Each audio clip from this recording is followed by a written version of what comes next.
Going beyond the headlines.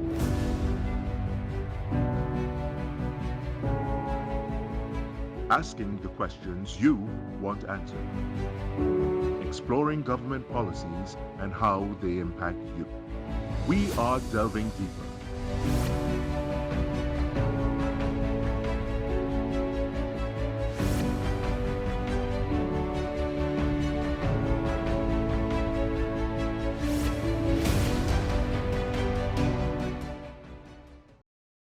Good evening and welcome to Delving Deeper. I am your host, Ayana Carter. And as we would have learned in the past week, local government elections will be held on Monday, August 14th, 2023. So on set with us today are two ministers who would have served at the local government level. So help me welcome Minister Lisa Morris Julian, Minister in the Ministry of Education and former Mayor of Arima, and Minister Symon de Nobriga, the Minister in the Office of the Prime Minister Communications and former Chairman of the Diego Martin Regional Corporation. So welcome to the show, Ministers. Thank you for having Thank us. you very Our much. focus this evening is local government reform. So both of our guests have served on the local government level. So you both have a unique perspective as to the runnings of a regional corporation. So Minister Morris Julian, let's start with you. What are the differences and similarities in serving as Member of Parliament and as Mayor of Arima? The very first thing I would think about the differences. The Mayor of Arima is really responsible for roughly the same amount of persons, 35,000 as a Member of Parliament. But the Mayor of Arima belongs to the people of Arima. I would have started off as councillor for a very small area, only 4,000 people. And then I became deputy mayor, so my responsibilities increased, and I became chairman with responsibility for carnival, for culture, anything to do with pan, parang. I had to be the one to organize and deal with it on behalf of the mayor. And eventually I became mayor, and that was more of a liaison role with central government, where I had to interact and make requests on behalf of the councillors. And each experience was a wonderful one. And if I had to pick one out of all the experiences, I would say whatever position I held at the time. So That's a good answer. Well played, Lisa. And Minister de Nobriga, as chairman, I mean, you would have a different role and responsibility, but what are some of the similarities and differences in your role as chairman and as in compared to being a Member of Parliament? So I think Lisa was spot on. When you think about a line minister for local government and rural development, when you think about a line minister for all of those inputs into delivery to constituents, residents, burgesses, the position of MP sort of as an overarching coordinator for the constituency. You think about a chairman leading a corporation, and of course the councillors and aldermen. Like Lisa, I would have started as a councillor. After one term as councillor, I was selected to be the chairman of the Diego Martin Regional Corporation. Lisa often likes to remind me that I was only a chairman, and she was the mayor of a royal chartered borough in Arima. the only royal chartered borough in the Western Hemisphere. She's reminding us all again. And of course, being a mayor, there is a uniqueness. I am happy that we will soon have a mayor of Diego Martin. But I think one of the biggest differences is your ability to directly impact a resident. So when you're a councillor, and particularly when you're a chairman or a mayor, you are actually in charge of resources that can get in there to positively impact someone who's in distress. And of course, I mean equipment, your disaster management unit, your works department, your construction teams, your maintenance teams. When you're an MP, in many ways, I suppose you're one step removed from that when it comes to that direct impact.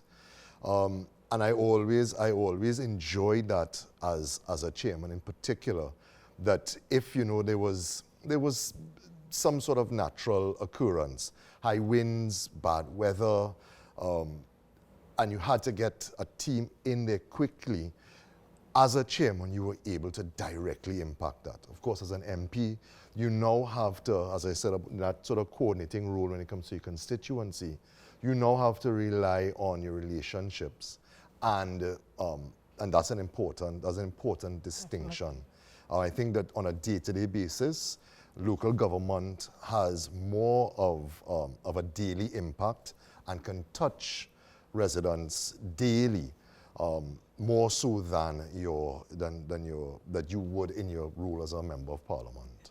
So staying with you, Minister de Nobriga, the local government reform takes pattern after the Tobago House of Assembly in terms of its executive council makeup. So is there any room for change if, you know, because as you said, these things are fluid, dealing with people, you know, requires some sort of fluidity. So will there be any room for change of the legislation if needed? I think legislation is a constantly evolving entity. It's the reason that you have amendments. It's the reason that that Parliament has such an important role to play, because we see it as members of Parliament. As you see the impact of any single piece of legislation actually taking place, you may see there are needs for tweaking, there are needs for amendments. In some cases, very much like the Municipal Corporations Act, you have a piece of legislation that, quite frankly, no longer suits the needs of our constituents. And we saw an improved version of that in the THA Act, and it is because we had this improved version that we have now utilized that as a template for local government reform. So the simple answer to that is yes, and that is something that constantly occurs.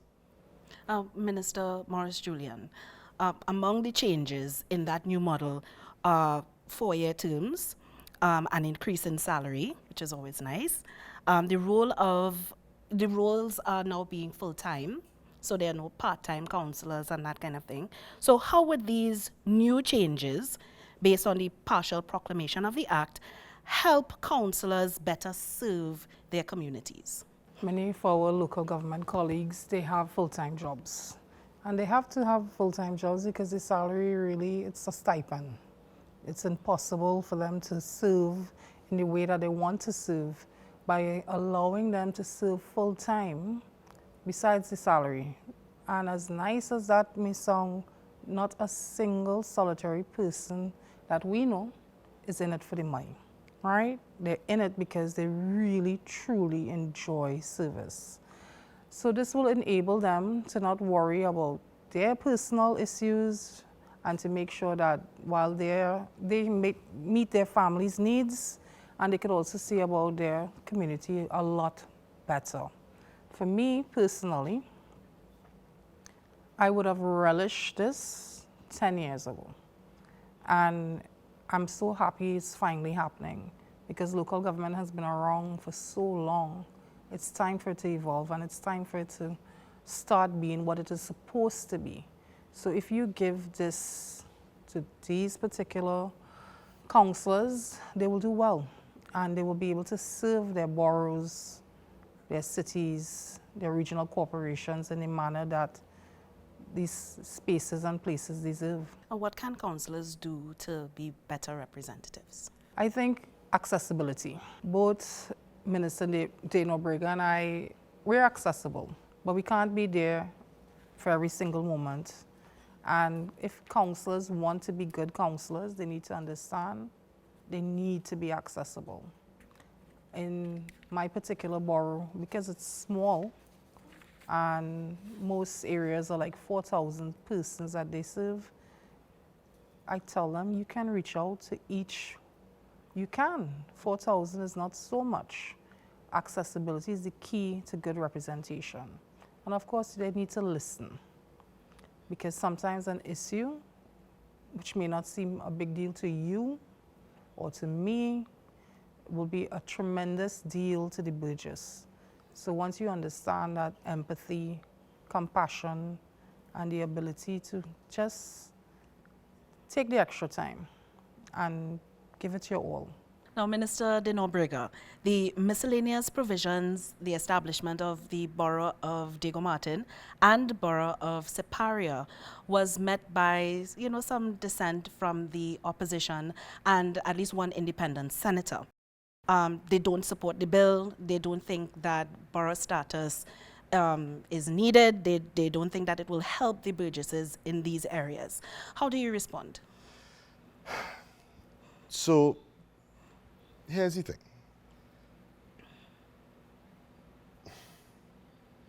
Can I jump in while No, we I'm going to because talk and I know she's going to get hot. I'm So, okay. So here's the thing.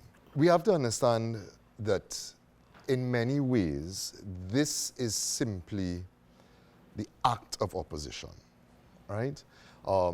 When Chaguanas was made a borough, there was no conversation like this being had. The fact of the matter is that there were criteria set out for the establishment of both Siparia and Diego Martin as boroughs, right? That has to do with population size, population density, the presence of a commercial center, things like contribution to the culture, contribution to the country, overall history. There are qualitative and quantitative metrics that are utilized in order for this, this designation to be granted to Siparia and to Diego Martin. But the most important component in this is the simple fact that the constituents of Siparia and the constituents of Diego Martin wanted this. The selected and elected members of the local government councils in Siparia and in Diego Martin both voted for it, both made the request for being awarded borough status, being designated as boroughs. And there is, what is the benefit to be had in denying this right, this request of the people of Siparia and of the people of Diego Martin? I will tell you, Ayana, that as an MP, as a former chairman, as a former councillor in Diego Martin, as somebody who has attended meetings of TALGA, which is the governing body for local government representatives all around this country, including Siparia, there is always going to be the political side of this, right? So a lot is being said about it. A lot is being said. Where is the need for this? This is not, and in many ways, mirroring the position of the opposition far too often, right? Especially when it comes to issues around local government. It is unfortunate to me because a lot of the arguments that are being put forward for not granting local government, not granting borough status, really find themselves after a hop, skip, and a jump into local government reform and into issues like property tax. So while I sit in Parliament and I hear the arguments, I follow the Senate debate, my position is simple. The will of the people must be heard, that in both the upper and the lower house, the arguments have been put forward. And yes, on the independent bench, there has been a voice of dissension. But my takeaway from that is following the good senator's contribution. I believe it was Senator Mitchell who put forward an argument not only as a government member, but also as somebody who had come from Point Fortin, which is a borough, was a proud San Fernandian, and had said that in his estimation, that Siparia was deserving of borough status. I am saying as the MP for Diego Martin Central, I am saying as a Diego Martian, I am saying as a former chairman, that Diego Martin is also ready for borough status, and that it should not be tied up in this convoluted argument, really geared at a negative emotional attachment to local government reform, which is critically needed, and property tax, which is the funding backbone for true, effective and efficient local government reform. Yeah. Minister Morris Julian, you wanted to contribute? Well, first I want to say I didn't know Diego Martian is a thing. Oh. As an Arimian, I can tell you this argument isn't new. There will always be negative forces. In 1888, they said that Arima was too small, Arima was too remote, Arima was in the bush, and Arima should never be a borough. And a small group of committed Arimians decided, we will decide what is best for our borough. And they wrote Queen Victoria. It was the Pamphil, the Lopez, the Garcias, might even be a de Nobriga because his great-uncle was a mayor of Arima. And they came together and they decided we deserve borough status, which is why Arima is the only royal chartered borough of the Western Hemisphere. They decided what they wanted. And it is the same thing with Siparia and Diego Martin. It wasn't the government who pushed this. They wanted it. We promoted it. And as former local government representatives, we know the importance of community, of being able to call yourself a San Fernandian, a Diego Martian, an Arimian, and one day, Dabity or Marion, wait for it, it'll happen. It's important that people get a sense of community. And the same way that Minister de Nobriga and I moved from councillor, deputy mayor, chairman, mayor, there's a level of progress and promotion and elevation. And that is what is happening to these two new boroughs that we have. They worked hard for it, and other areas and spaces can aspire for that very same position. The borough of Chaguanas, the borough of Point Fortin, and why not the city of Arima one day? Well, unless city of Dabity or Mara happens. Well, it might. But the reason why it is important for us is because the people decide. And the people made their decision a very long time ago. And the government is simply pushing that agenda forward. And as my good friend said, this is why property tax is also important. Because your money will see about your space. When I want to paint my home, I don't go and ask others. I use my money and I paint it. It is the same concept when it comes to property tax and the boroughs. For a few extra dollars, your roads will be paved, your parks will be maintained, your schools and community centers will also be maintained. Why must it go to central government?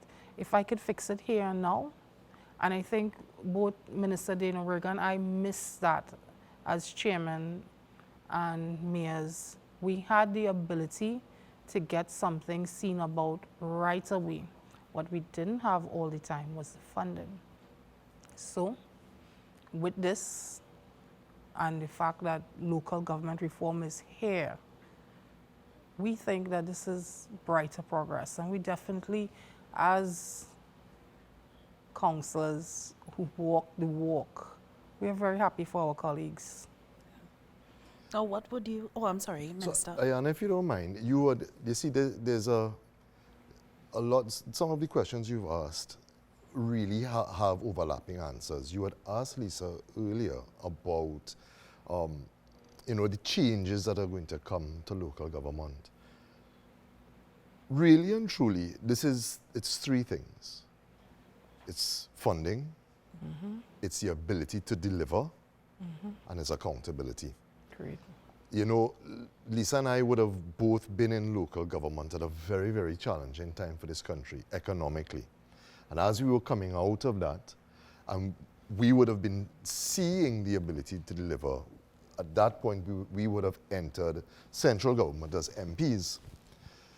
And then this current, the crop of local government representatives who have just demitted office would have had to live through 2 very, very challenging years in terms of delivery. What is going to happen when local government reform comes, when property tax is allowed to take root? And it is critical that we also take a little bit of time to debunk some of the misinformation and the disinformation that is out there. First of all, property tax is going to be collected by the municipal corporation for use in the municipal corporation. It is not a tax that is going to be going back, or funding that is going to be going back to the consolidated fund. I have heard that being tossed about in the public domain, particularly on social media. That is just simply not true. It is a tax that we're able to collect through amendments to the Property Tax Act. I think it's Section 9, parts of Section 9 and Section 10, that will allow it to be collected by the municipal corporation to be utilized in the municipal corporation. So what does that mean? That means that the issues that affect the burgesses of Arima and, of course, the future burgesses of Diego Martin on a daily basis, that very often as a local government representative, and we both know this, that you as a local government representative sometimes struggle to be able to directly impact. And these are things, simple things. Your curbs, your drains, a hole in the road, a speed bump, simple infrastructure work. But the issue with that is that the resident, the constituent, the burgess, sees that every single day. And what that and the knock-on effect of that is that they, in many ways, have a constant reminder of the inefficient nature of the current formal structure of local government. Local government reform and the funding behind it will change that. This is additional money that is going to be given to the corporation. This is additional money that will be utilized by the corporation. It does not take away from, and it also does not take the place of, central government funding to the corporation. It is important that we appreciate that this is also a tax that is going to be paid by property owners. So if you are renting, you don't pay property tax. A property owner is who pays that. If the annual rental value of your property, which is the most transparent way in which you can assign an actual value on which property tax can be based, if your annual rental value is $36,000 a year, which means that you will be able to rent your house, your apartment for $3,000 a month. At the end of it all, after you go through the calculations to be able to calculate tax, you're going to be paying $135 or $150 a month in tax for that property. But the old people say, drop by drop you fill the bucket, and that is at the very basis the thought behind property tax. More expensive properties are going to be owned by persons who are able to pay a higher tax on their properties, and less expensive properties will bear a lower taxation. If you are renting, you don't pay property tax. That must be debunked. And there is also while there's not a ceiling, there is a floor in terms of how low it will go. And on top of that, there is also the ability for exemptions for people who have to receive grants because they have scored a certain level on a means test in terms of what their monthly and annual income is. I go to pains to try to describe this simply because this is the root argument for no property tax, root argument for no local government reform, because it means property tax will be implemented. And the fact is, local government reform will have no backbone without property tax. And unfortunately, as has been our experience in the Parliament and viewing in the Senate, it is also the root argument for no borough status for Siparia and for Diego Martin. And it is saddening to me, because this is what is going to allow your councillor, your alderman, your mayor, your chairman to truly impact you on a daily basis, because the funding is going to be there. The funding is not going to be sent to the corporation via releases from central government. It already exists. So it means that something happens by you, your corporation can get to you, will have the funding, will be able to go through the process of procuring the goods and services required if needed, had money in their bank account to be able to fix their equipment, their backhoes and their trucks and their excavators and their man lifts and the equipment, the saws that are going to be needed by the disaster management unit, all of which are key components of local government reform. I think it's important for us to state this here, because too often I am hearing such a simplistic argument for why we should not have property tax, and as a result of that we should not have local government reform, and as a result of that we should not have borough status for Siparia and Diego Martin, all heaped up into this jumble of gobbledygook, as the Prime Minister says quite often. We must have it. We must. I want to have it. I think Lisa, not only as the MP, but as a resident of Arima, wants to know. I want to know. I could call on my councillor. You want to know. You could call on your councillor. And they're able to directly impact you because the equipment is working, the funding is there to buy material, and they can get to you when a problem needs to be solved, which is the crux of local government. Correct. Yeah? So for persons who, I mean, even after all of this, following the Parliament and the arguments in the Parliament for this reform, there are still going to be people on the fence. There will still be people who may not want this to happen. What would you tell them? And for those who may not have as much information, where can you send them for that information so that they could be more informed as to the process and, would be able to make up their minds and have a better view of what's happening? You want to take this one?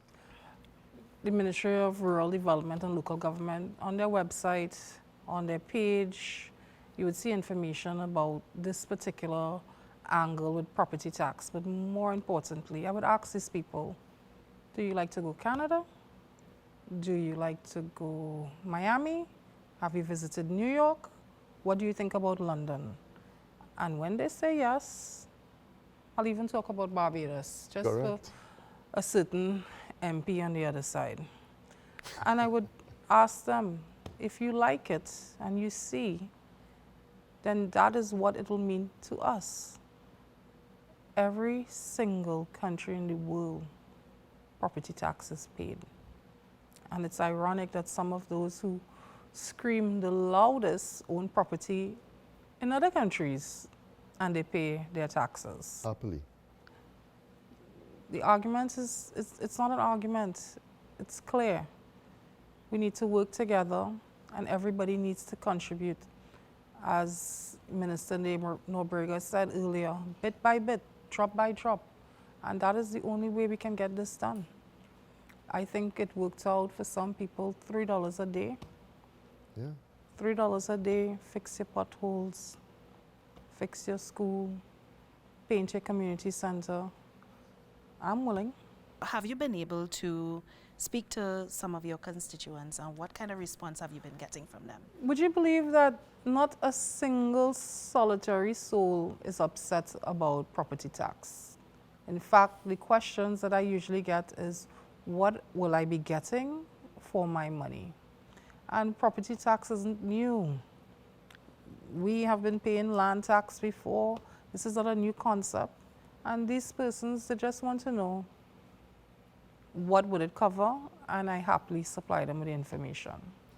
Can I also, do you know, so Lisa's absolutely correct. The concept of taxation on your land or your property is not a new one. No. We paid it for years.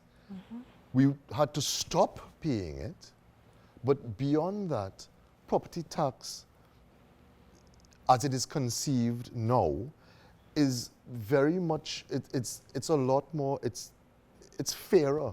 So if I was in Diego Martin under the old construct, I think we were paying something like 10%.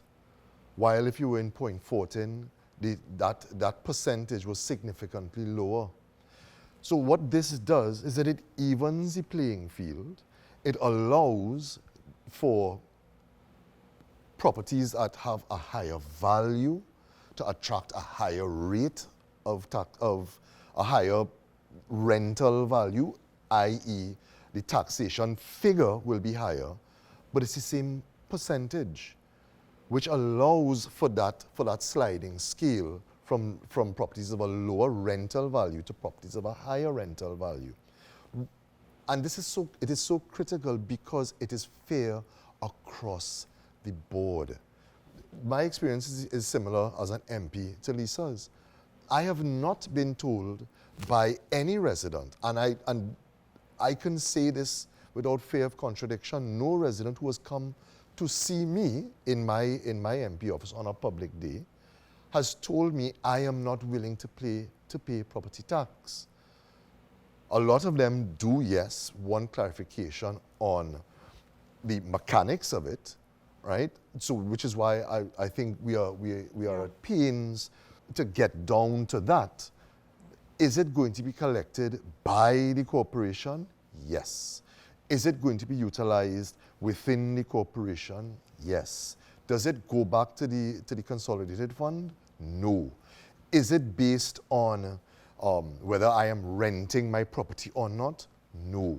It is a transparent way to evaluate what the value of your property is, because the rentals in your area for a property of a similar size and finish is something that is easily achieved.